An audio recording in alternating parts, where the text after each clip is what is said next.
नमस्कार साथियों, स्वागत और अभिनंदन आप सभी का। साथियों, आज जिस कैप्सूल के बारे में हम चर्चा कर रहे हैं वो है आपके वन रिपोर्ट, यानी कि 2019 की पहले और प्रत्येक 2 वर्ष के बाद में जो रिपोर्ट आती है वो है आपकी वन रिपोर्ट। हमारी जो रिपोर्ट है वो तो 10 साल के बाद में आती है, मतलब जनगणना। पशुओं की जो जनगणना है वो तो 5 वर्षों के बाद में आती है, और जो वन रिपोर्ट है वो प्रत्येक 2 वर्ष के बाद में आती है। आज इस वन रिपोर्ट के बारे में चर्चा करेंगे, वो है वन रिपोर्ट 2021। एग्जाम के लिए बहुत महत्वपूर्ण, बहुत ही महत्वपूर्ण। आप जिस एग्जाम की तैयारी कर रहे हैं, मान के चलिए इसमें से एक तो पक्का आएगा। वन रिपोर्ट बहुत इंपॉर्टेंट है, करंट के साथ ही। चलिए शुरू करते हैं वन रिपोर्ट 2021।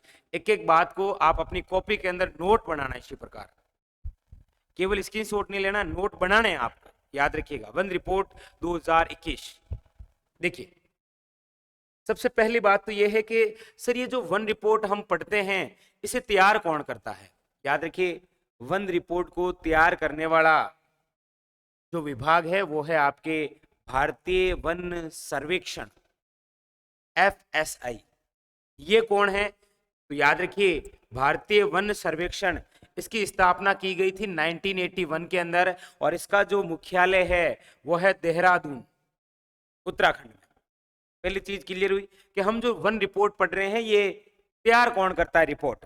तो तैयार करने वाला है भारतीय वन सर्वेक्षण। मुख्यालय इसका कहां पर है? देहरादून में। इसकी स्थापना कब हुई? 1981 में। दूसरा फैक्ट कि सर ये जो रिपोर्ट है ये जारी कौन करता है? तैयार तो ये करता है, जारी करता है आपके पर्यावरण, वन और जलवायु परिवर्तन मंत्रालय।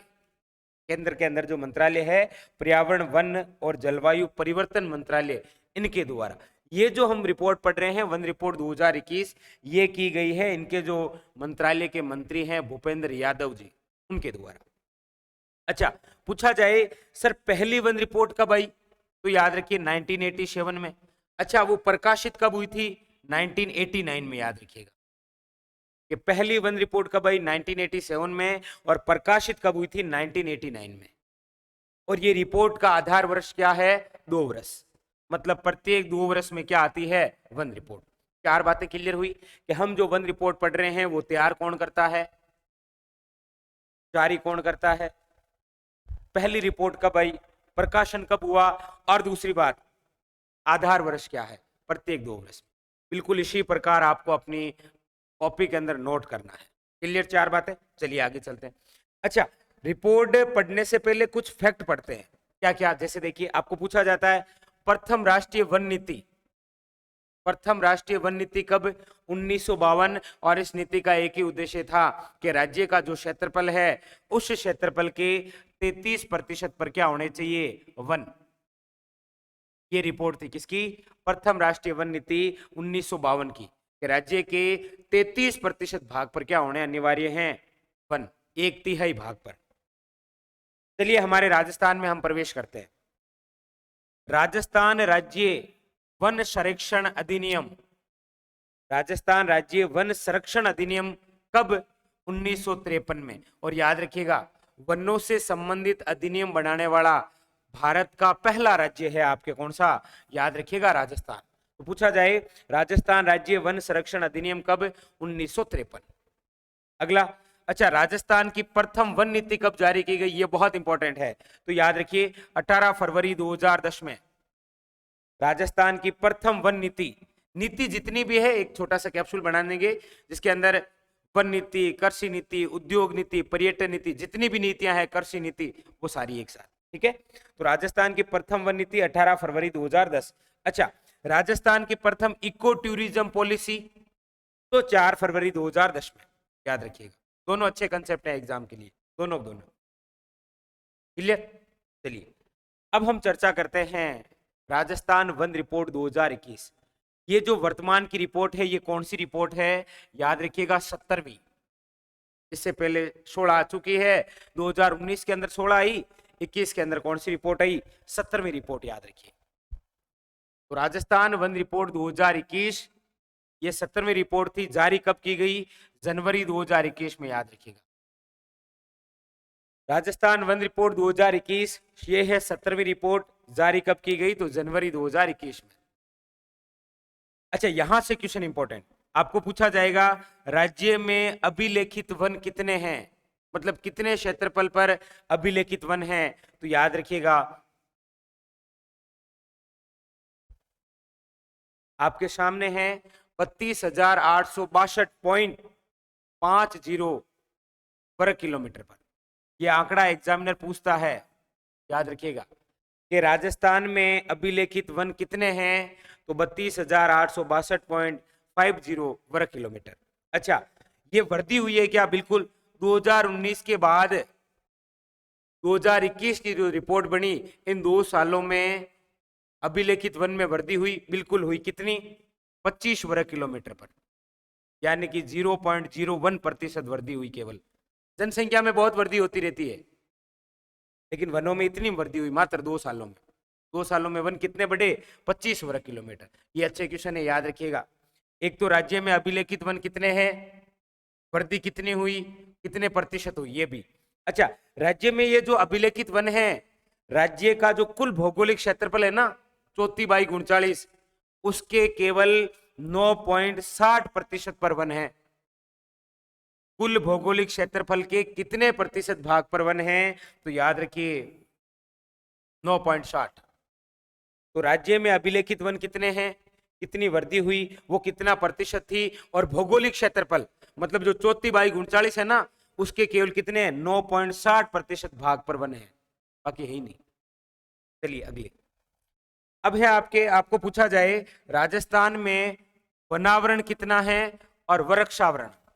याद रखिए, दोनों अच्छे क्वेश्चन है।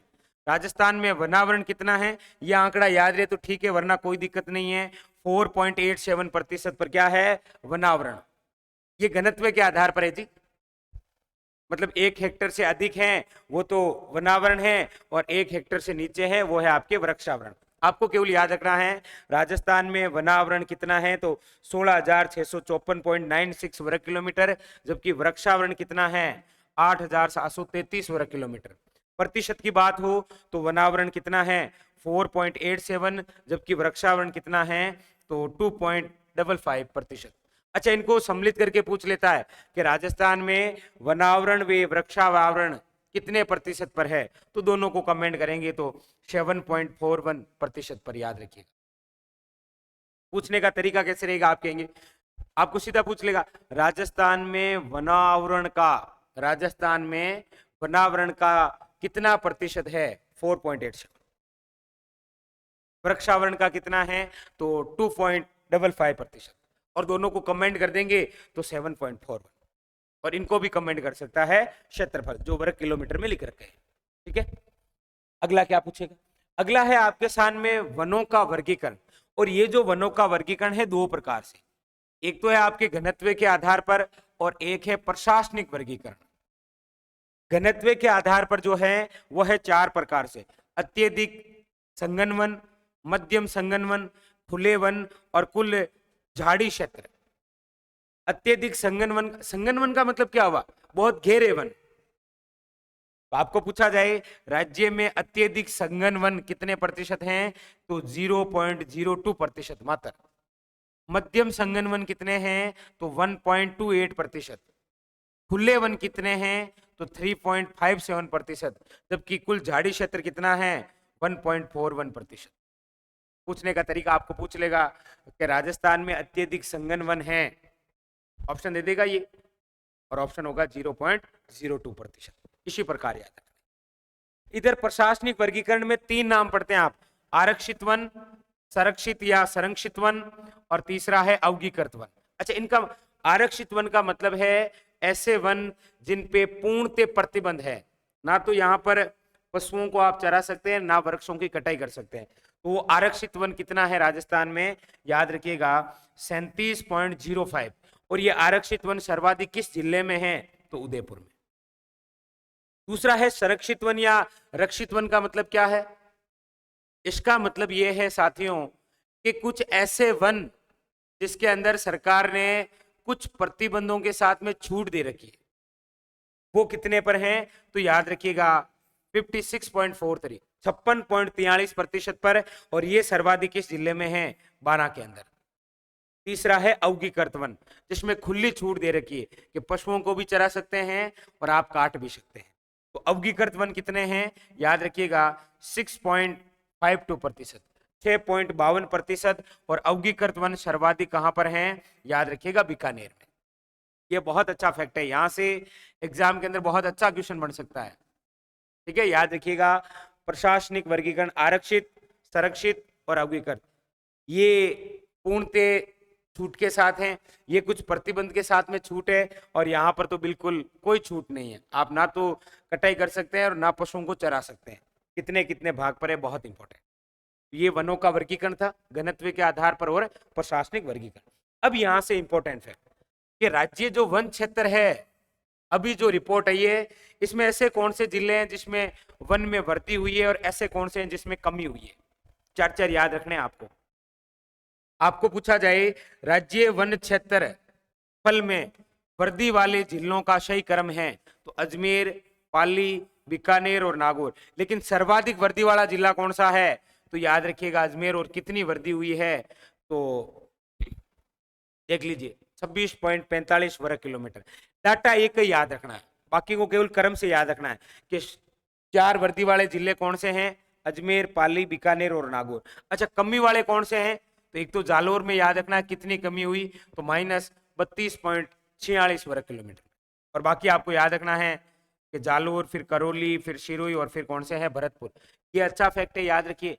ये वृद्धि कहां पर हुई है और कमी कहां पर हुई है, इंपॉर्टेंट है। अब इसके अलावा 2 फैक्ट और इंपॉर्टेंट है।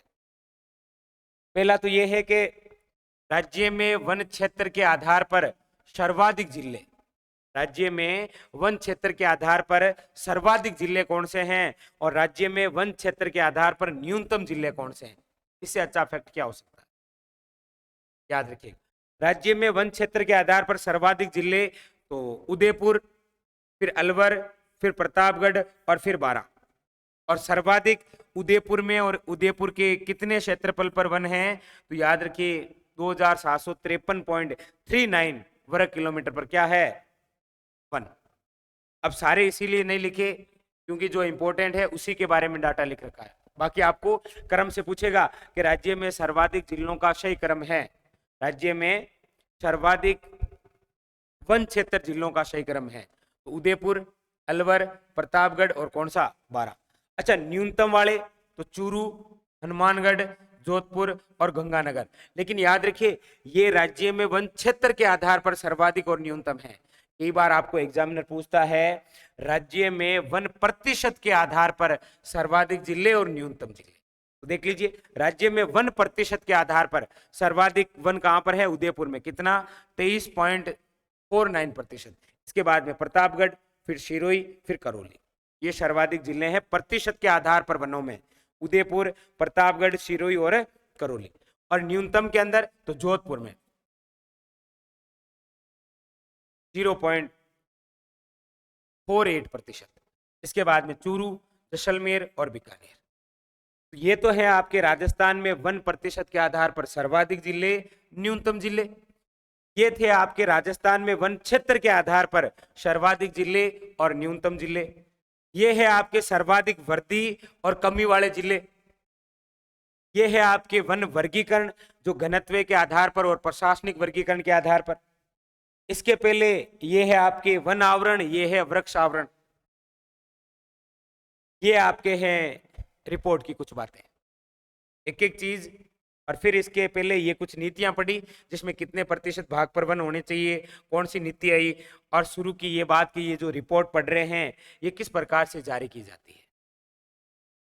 वन रिपोर्ट से संबंधित सारे डाटा क्लियर है, आपके एग्जाम में 100% ये उपयोगी साबित होगा। लेकिन उसके लिए आपको मेहनत करनी पड़ेगी, आपको बनाने पड़ेंगे ये नोट्स, केवल स्क्रीनशॉट से काम नहीं चलेगा। तो मुझे आपसे पूरी उम्मीद है कि आप ये बनाएंगे और मुझे कमेंट बॉक्स में बताएंगे भी। चलिए फिर मिलेंगे, तब तक के लिए धन्यवाद।